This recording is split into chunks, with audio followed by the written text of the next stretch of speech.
थोड़ा अपने लोग उसी ग्रंथ से श्रवण करते हैं। ब्रह्मचर्य ही जीवन है। ब्रह्मचर्य से बड़ी कोई तपस्या नहीं है। देखो, यहां संकोच का त्याग होकर चर्चा हो रही। आप असत आचरण करने में संकोच करें, लेकिन असत आचरणों से कैसे बचा जाता है उन युक्तियों में संकोच मत मांगे। न तपस्तप इत्याहुर ब्रह्मचर्यम तपोत्तमम ऊर्ध्वरेता भवेदियस्तु सदेवो न तु मानुषः।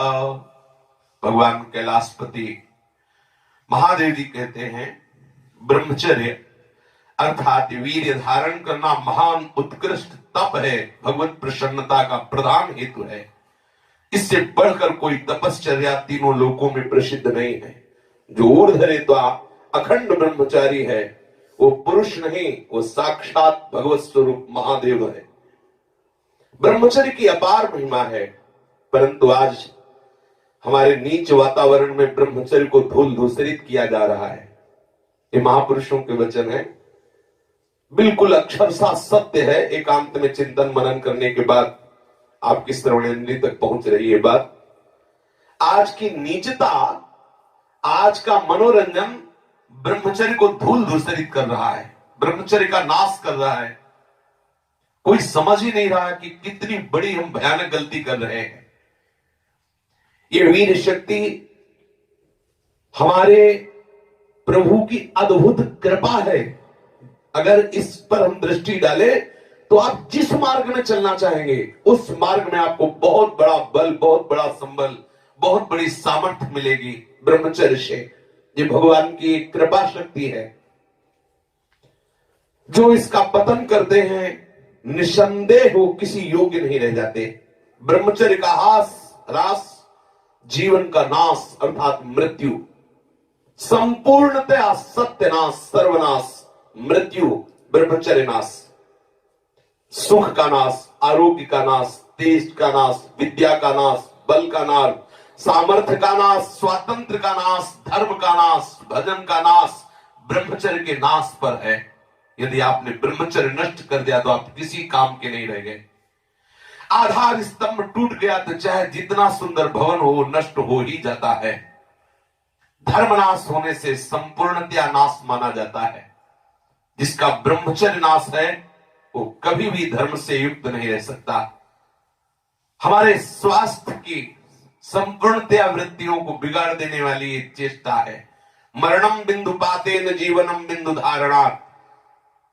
ये भगवान शंकर का अमिट सिद्धांत है कि जो वीर के साथ खिलवाड़ करता है वो साक्षात मृत्यु का वर्ण कर रहा है। जो वीर को रोकता है, धारण करता है, वो अमर है, वो भगवत स्वरूप हो जाता है। ब्रह्मचर्य ही जीवन है और ब्रह्मचर्य का नाश ही महान मृत्यु है। ब्रह्मचर्य ही स्वस्थता है, ब्रह्मचर्य का नाश ही महान रोगों का निमंत्रण है। अपने लोग कैंसर से घबराते हैं, लेकिन हम आपको हृदय की बात कहते हैं, ब्रह्मचर्य नाश जैसा कोई कैंसर रोग नहीं है। जो ब्रह्मचर्य नाश आज खिलवाड़ में किया जा रहा है, छोटे छोटे बच्चे, अपने पास तो बच्चे सब छोटी अवस्था से लेकर बड़ी अवस्था तक संयोग है।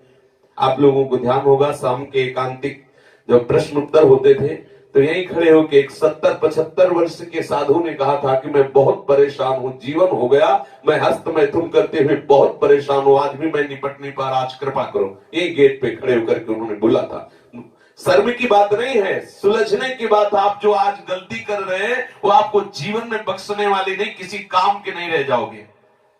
ब्रह्मचर्य के अभाव में हृदय सूखने लगता है।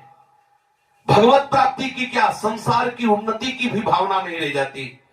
लोग परलोक सब उजड़ा हुआ नजर आता है। ब्रह्मचर्य चारों पुरुषार्थों का, धर्म अर्थ काम का मूल है। ब्रह्मचर्य भोग और मोक्ष प्रदान करने वाला है। वीर अनंत अनमोल सिद्धि है। इसी वीर के बल से जिस देवता को चाहो तुम अधीन कर सकते हो, उसके नाश से तुम पूर्ण पतित नीच बन सकते हो। बिना ब्रह्मचर्य धारण किए हुए कोई पुरुष कदापि किसी भी श्रेष्ठ पद का अधिकार नहीं प्राप्त कर सकता। वीर भ्रष्ट पुरुष कदापि पवित्र नहीं, कदापि धर्मात्मा नहीं, कदापि महात्मा नहीं हो सकता। वो दंभ और पाखंड भले कर ले, बिना ब्रह्मचर्य के प्रत्यक्ष इंद्र भी तुच्छ है, पद दलित है। साधारण मनुष्यों की तो बात है क्या, परमार्थ के पथ पर या व्यवहार के पथ पर जिधर भी तुम जाना चाहते हो, अति आवश्यक है ब्रह्मचर्य। समस्त विद्याओं की सूक्ष्म रहस्य को प्रकाशित करने वाला ब्रह्मचर्य, समस्त वैभवों की सिद्धियों को प्रकाशित करने वाला ब्रह्मचर्य, समस्त सौभाग्य का उदय करने वाला ब्रह्मचर्य। ब्रह्मचर्य सर्वश्रेष्ठ मंत्र है, ब्रह्मचर्य सर्वश्रेष्ठ तपस्या है, ब्रह्मचर्य सर्वश्रेष्ठ बल है, स्वतंत्रता है, महान उन्नति है। ब्रह्मचर्य ही हमारी संपूर्ण सिद्धियों का एकमात्र बीज है, रहस्य है।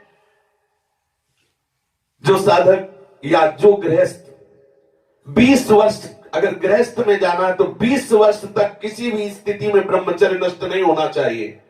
यदि ब्रह्मचर्य नष्ट करते हैं तो वो गृहस्थी के योग्य नहीं रह जाते। उनके घर में भ्रष्टाचार होता है, संतानें भी होती है तो वही होती है जो किसी योग्य नहीं रहते।